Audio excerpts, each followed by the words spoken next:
Bila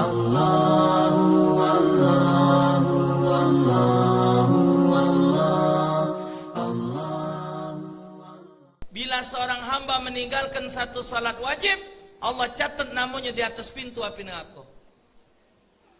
Maka itu masjid ini, masjid manapun, jadikanlah satu tempat untuk ngumpulkan umat supaya mereka galak solat dengan berbagai macam cara. Asal masjid rami. Ini lagi rami Bapak, dipermasalahkan di Yogyakarta ada satu masjid, setiap hari kasnya nol, nihil, setiap hari. Tapi masjidnya Bapak hebat bukan main. Ternyata disepakati oleh pengurus dan tidak menyalahi hukum syarak. Di masjid itu segala aktivitas dan fasilitas dicukupi.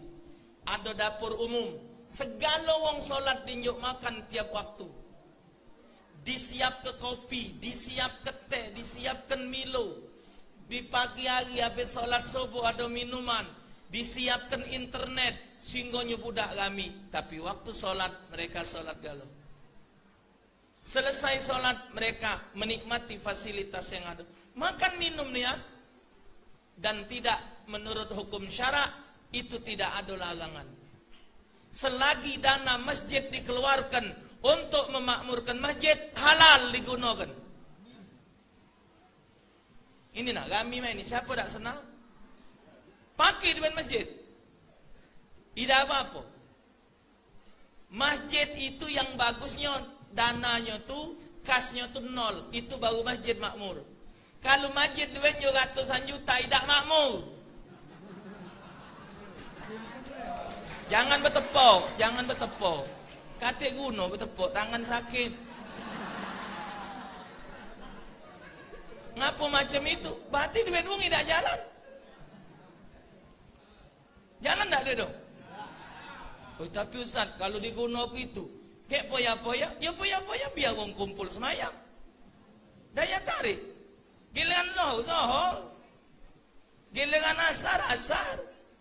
Datangkan ustaz ngajar, datangkan ngajar ngaji, biar budak pacak belajar komputer, siapkan komputer. Ini apa? Datang solat. Datang ngaji.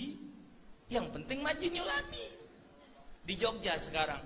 Tapi di kalangan ulama sudah dibuka beberapa kitab Bugyatul Mustarsyidin dan segala macam, itu diperbolehkan. Allah